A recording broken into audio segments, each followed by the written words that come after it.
విచిత్రం. ఇవాళ మన రామచంద్ర స్వామి దేవస్థానం, కొండాపూర్ దేవస్థానం చైర్మన్ శ్రీ ఎం వాసుదేవరావు గారు కూడా మన మధ్య ఉండడం నాకు సంతోషంగా ఉంది. వారికి స్వాగతం పలుకుతున్నాను. అట్లా ఆయన చెప్పాడు, ఇద్దరు ఆ కాలు అటు ఇటు తిప్పుతూ ఉన్నాడు. దారిన పోయేవాడు ఏం చేశాడు అంటే, ఏదో వేట కోసం పోతున్నవాడు ఒక లేడీ అనుకొని లేడీ చెవులు ఊపుతుంది అనుకున్నాడు ఆయన.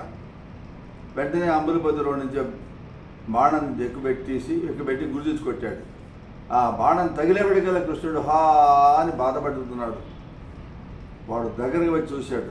సాక్షాత్తు సనాతనుడైనటువంటి వాడు, జగదీశ్వరుడైనటువంటి వాడు కృష్ణ పరమాత్మ గమనించాడు. అయ్యయ్యో, ఎంత పొరపాటు చేశాను, ఎంత అపరాధం చేశాను నేను, పాపాత్ముడిని, వక్రబుద్ధిని అని రకరకాలుగా దీనంగా ఏడుస్తూ కన్నీరు కారుస్తూ ఉంటే వాడిని చూచి దయతోటి కృష్ణుడు అన్నాడు, నీదేముందయ్యా, నువ్వెందుకు దుఃఖిస్తున్నావు?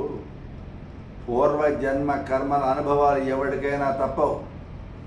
అవశ్యం అనుభోక్తవ్యం కృతం కర్మ శుభాశుభం. నువ్వు చేసిన కర్మలు, పుణ్యకర్మలు కానీ పాపకర్మలు కానీ ఎప్పటికైనా అనుభవించే తీరాలి. ఆ అమల్లోకి వచ్చినటువంటి సమయంలో అయ్యో ఇంత పాపం చేశాను కదా అని నీకు జ్ఞాపకం రావచ్చు, ఆ సమయంలో రాకపోవచ్చు కూడా. కానీ చేసినటువంటి భాగం పుణ్యమే, పాపం భాగం పాపమేనన్నాడు ఆయన చెబుతూ. వాటి ఫలితాలు ఊరికనే పోవునాయన, నీకే సంబంధం లేదు, నీవు నిమిత్త మాత్రుడే మాత్రమే అంతే అన్నాడు. ఎంత పెద్ద తప్పు చేసినటువంటి వాడు ఊరకే పోకూడదు కదా. దైవానికి, దేవతలకి, గురువులకి, వైష్ణవులకి ద్రోహం చేసినటువంటి వాడు ఈ భూమి పైన నిలబడడానికి వీల్లేదు అని పవిత్రమైనటువంటి మనస్సుతోటి అతడు నిరాహార దీక్ష చేసి ప్రాణాలు వదిలిపెట్టి వైకుంఠానికి పోయినాడు. ఆ సమయంలో రథసారథైనటువంటి దారుకుడు వచ్చి సర్వజ్ఞుడు, మేరునగ ధీరుడు, ధనుజ సంహారుడు అయినటువంటి కృష్ణ పరమాత్మని ఒంటరిగా చూచాడు. ఒంటరిగా ఉండటం చూచాడు. ఆయన రథసార పేరు దారుకుడు అంటారు. భయంతో భక్తితోటి చేతులు జోడించి దారుకుడు అన్నాడు కదా, స్వామి నిన్ను చూడని కన్నులు నిష్ఫలములు, నిన్ను నడవని జిహ్వద నీరసంబు, నిన్నుగానని దినములు నింజములగు, కన్నులను చూచి మమ్మును గారవింపు. ప్రహ్లాదు ఏం చెప్పాడో అదే మాట చెప్తున్నాడు. మన గుడి చాలామంది వస్తూ ఉంటారు. ప్రతిరోజు వచ్చి రోజు దండం పెట్టుకొని పోయేవాడు మనం చూస్తూ ఉంటాం. ఎందుకంటే అవి కూడా మనం దండం పెట్టుకోకపోతే భగవద్ దర్శనం చేసి తీర్థము, శటాది, ప్రసాదం తీసుకోపోయినట్లయితే వాడు బోల్డంత లోటుగా కనపడుతూ ఉంటుంది. అది జీవన విధానంలో భాగం అయిపోయి.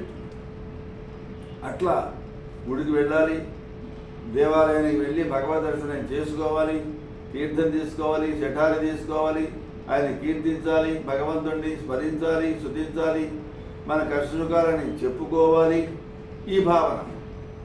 అట్లా ఎవరైనా ఆయన అంటున్నాడు, దారుకుడు అంటున్నాడు, స్వామి అయ్యో నిన్ను చూడనటువంటి కళ్ళే కాదు నిష్ఫలమైనటువంటివి అన్నాడు. నిన్ను వర్ణించినటువంటి నాలుక నీరసమైనటువంటిది అన్నాడు. నిన్ను చూడనటువంటి రోజులు నిందింపదగినటువంటి భ్రష్టమైనటువంటి రోజులు అన్నాడు. నీ కన్నులతో ఎత్తి దయతోటి నా సైల చూడవయ్యా అని ప్రార్థించాడు దారుకుడు కృష్ణుడిని. అట్లా దుఃఖంలో ఉన్నటువంటి దారుకుడు చూచి సముద్రం అంతా, యాదవ సమూహం అంతా నశించిపోయింది. బంధువులు, గురువులు, మిత్రులు, మిగిలిన వాళ్ళు అటు ఇటు చెల్లా చెదరైపోయినారు. ద్వారకకు పోయి మిత్రులతో ఏమని చెప్పమంటావయ్యా అంటుండగానే శ్రీకృష్ణుడి యొక్క దివ్యమైన ఆయుధాలు, గుర్రాలు ఉన్నటువంటి మాయమైపోయినాయి. ఆ నారాయణుడు, ఆ శ్రీకృష్ణుడు ద్వారకుడితో అన్నాడు, అక్రూరుడికి, మిత్రుడికి జరిగినంతా కూడా చెప్పు. స్త్రీలను, పిల్లలను, పెద్దవాళ్ళని, ముసలివాళ్ళని జాగ్రత్తగా హస్తినాపురానికి తీసుకొని వెళ్ళమని అర్జునుడితో చెప్పు అన్నాడు. వెళ్ళు అన్నాడు దారకుడు. తిరిగి వెళ్ళి కృష్ణుడు చెప్పినట్టు మాటలన్నీ కూడా వివరంగా అందరికీ కూడా చెప్పాడు. ఆయన చెప్పినట్లు చేసినంతలో ఉన్నట్టుగానే ద్వారకా నగరం మొత్తం కూడా పరిపూర్ణమైనటువంటి సముద్ర జలాలలో మునిగిపోయింది. ఎవరు కూడా ప్రవేశించడానికి వీలు లేనటువంటి దుస్థితికి వచ్చేసింది ద్వారకా నగరం. అప్పుడు మహానుభావుడైనటువంటి కృష్ణుడు 100 కోట్ల సూర్యులు దివ్య సూర్య సహస్రశ్చ భవే జగపదోద్ధిత అని భగవద్గీతలో ఉంది కదా.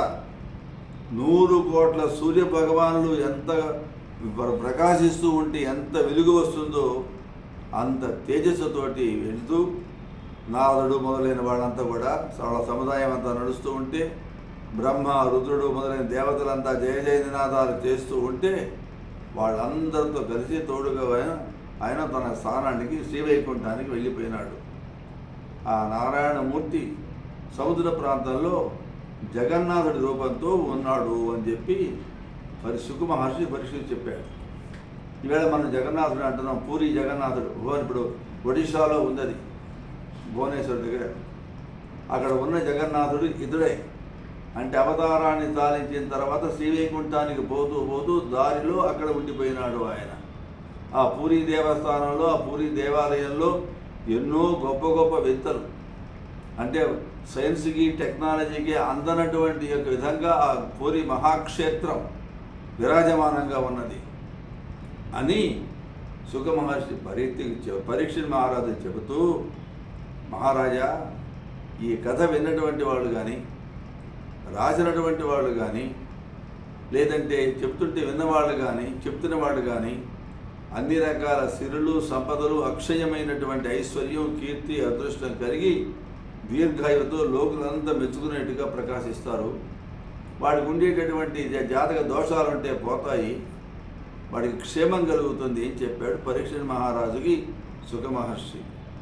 నగుమొగమును సుమధ్యమును నల్లని మేనును లచ్చికాట పట్టగు సురనురమున్ మహాభుజములను అంచిత కుండల కర్ణముల్ మదేభ గతియు నీలవేనియు కృపారస దృష్టియు కల్గు వెన్నుడు ఇమ్ముగబడసూపుగా కనుమూసిన ఎప్పుడు విచ్చినప్పుడు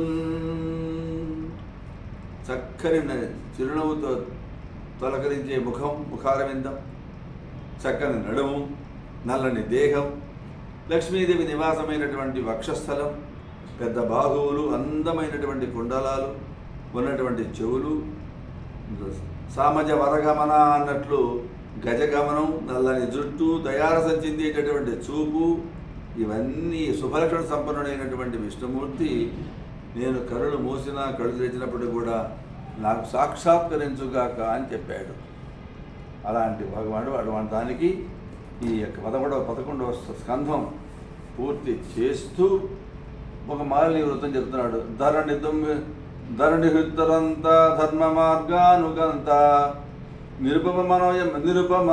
నిరుపమానవనయమంత నిద్రారాధిహంత గురుపద సుఖకర్త కోతలక్షో నివర్త సురభయ వరిహర్త సూర్యచేతో విహర్త